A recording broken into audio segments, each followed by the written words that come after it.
Thanks for staying with us here at 41NBC.com. I'm Melissa Lee. A Macon man is in jail charged with killing his 3-month-old child. Richard Allen Hicks III was arrested Monday and charged with felony murder and cruelty to children. Hicks is in the Bibb County LEC. Macon police have identified a man in a coma who was found badly beaten on a Vineville Avenue sidewalk this weekend. Officers are still trying to figure out what happened to 51-year-old Albert Jelks. Police found him early Saturday morning, bleeding from his head and face. He's currently at the medical center. Now, if you have any information, call Crime Stoppers at 1-877-68-CRIME. A fire has destroyed a Houston County mobile home. It's likely it was from an electrical problem. It happened Sunday evening just after 5:30 on Newcastle Drive in Warner Robins.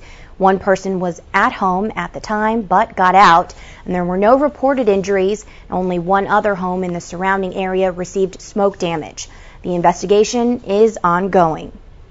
Bibb County teachers and administrators are preparing for an open discussion on race. At the end of the month, the Pacific Educational Group will spend 2 days with educators teaching a program called Beyond Diversity. A deputy superintendent for Bibb County Schools says the group's specialized equity training is aimed at narrowing the achievement gap between Caucasian and minority students. I have heard that teachers need to understand more deeply the impacts of what it might mean to be a child of color in the school system, how that might impact their learning. This training raised a lot of concerns for parents when the Macon Miracle was presented. Many feared it would further divide the community. The training costs $18,700 per session. Right now, the district only has one on its calendar. Warner Robins City Council voted unanimously to start one of its largest sewer projects in more than 20 years. The sewer lines will extend to 135 acres. The project is expected to be finished in 6 months. The former interim director of Macon Animal Control stepped down from his position as an officer at the shelter, effective immediately. Van Vandewalker said a difference in philosophies on how the shelter should be run led to his decision. The debate on the transportation penny tax continues just weeks before the July 31st election.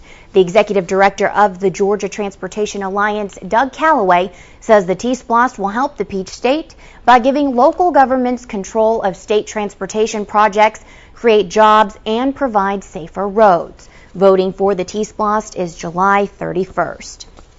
And the Georgia Department of Transportation is considering restoring a grant of more than $1 million per year to keep passenger flights going from Macon to Atlanta. GDOT has received offers from 2 airline carriers to take over the route after Georgia Skies announced it would drop its service in April. City officials say although keeping passenger flight service is a priority at Middle Georgia Regional Airport, it's not the driving force keeping it running. GDOT will submit the 2 bids to the city for its review of the deals before the state makes the final decision on the next carrier. Macon jazz musician Joey Stuckey will release a new album on Friday at a concert that will benefit the Sports Hall of Fame. Stuckey's new CD is called Mixture, and you can get a copy at Friday's event. This is Stuckey's first full-length jazz album.